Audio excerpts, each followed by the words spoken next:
Malcolm Van Delst, and this is an excerpt from the 9-Year-Old CEO.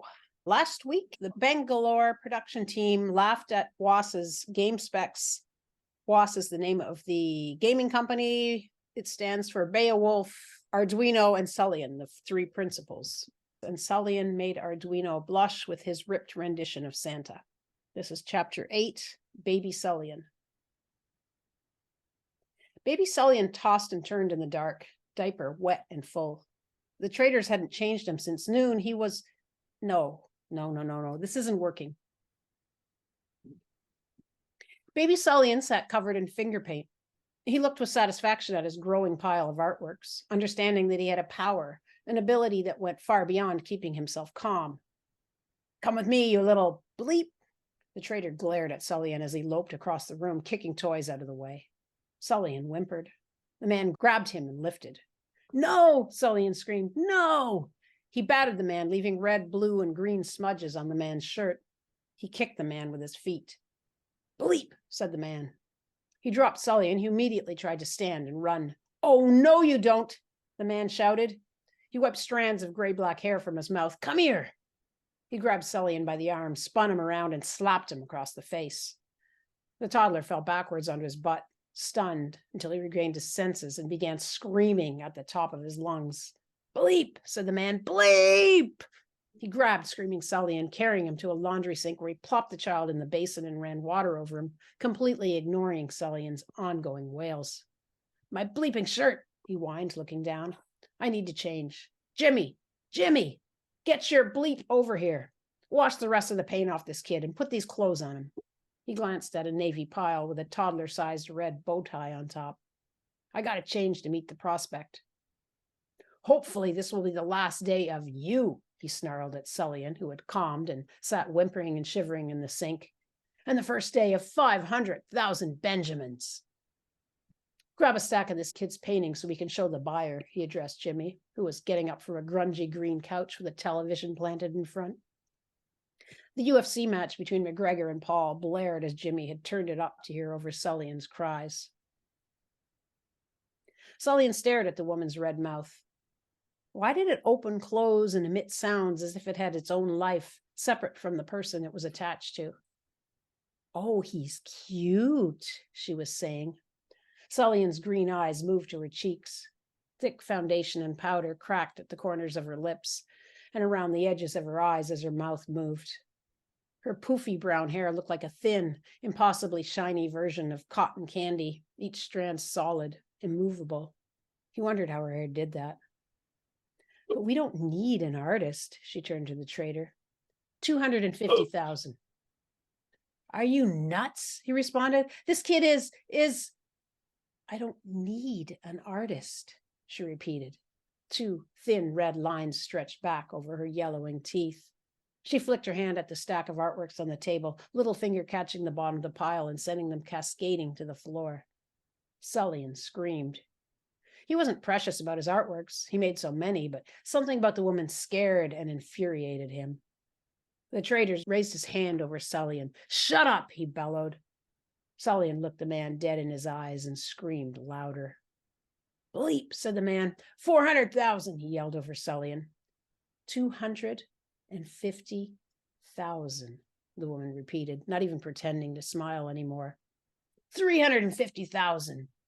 Sulien continued to stare at the man and scream. Now what? I don't even know what I'm doing. I thought I should write about Sulien, who I haven't written much about, but it's not coming naturally. I'm trying to make him different from his brother. I guess I need a character sketch. Sulien is a bit sullen, hence his name. While Beowulf is loud and aggressive, Sulien is quieter, charming, and self-possessed. Quick-witted, like Beowulf, but it's more tempered, if that makes sense. In a lot of ways, he's more confident than his older brother. But how can he be prone to sulks if he's self-possessed? Scratch self-possessed. Sulien is a bit sullen, hence his name.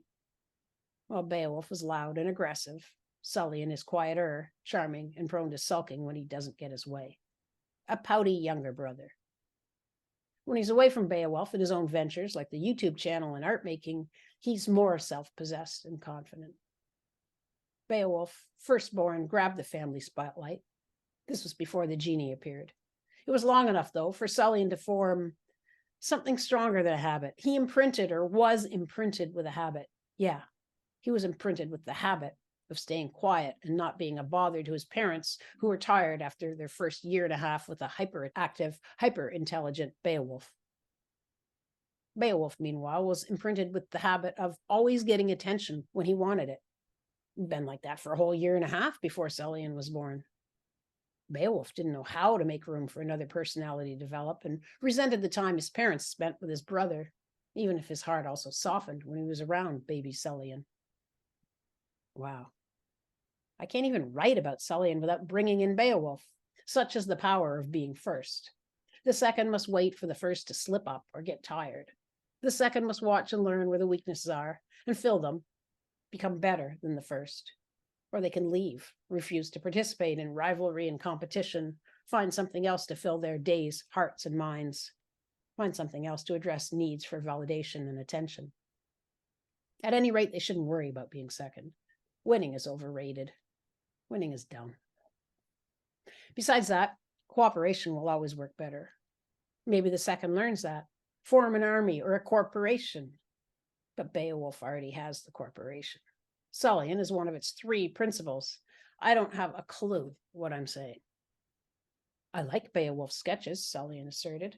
They had a certain, what you would call, je ne sais quoi. Arduino nodded. Today she wore a sweatshirt and baggy jeans, hair in a ponytail, and Vans skate shoes. She'd only been on a skateboard a handful of times, and those were in Sulien's office. She was looking forward to the skate park both brothers had insisted on adding to the Centertown building. They wanted to create a club for Bois customers and fans and offer all kinds of extras, like access to the skate park. I want to connect with my fans, Beowulf had said, eyeing Sulien, who was currently more popular than his brother. That's what a YouTube channel will do. The building and park would be ready in the new year, shortly after Crash of Santa launched. Chapter 9. Arduino peered at her computer. Arduino peered at her computer, harumphing. What the? Beowulf, she called. Beowulf! Then she remembered the device on her desk and pushed a button. Beowulf? The child's voice came back to her over the tiny brown speaker. What up, Duino? Duino, get it? Get the joke? Duino! I get it, she said, not a trace of humor in her voice. Beowulf, I've got a document here. Yes. It appears to be an outline for Crash of Santa. And? Did it get sent to Parvinder? One sec. Beowulf came into Duino's office, chanting, Duino! Get the joke? Get the joke, Arduino? Oh gosh, I'll never not love this carpet, he continued as he patted across it towards Arduino. Plush, a couple shades darker than royal blue, the wall-to-wall needed a daily vacuum or it showed every bit of dust and debris, but it felt amazing on the feet. Like walking on a cloud, Beowulf exulted. I should install this in my office too. Arduino, whose desk was surrounded by hardwood flooring to allow ease of movement for a chair, pushed to the left as Beowulf came up beside her. Oh, he said as he read. Oh.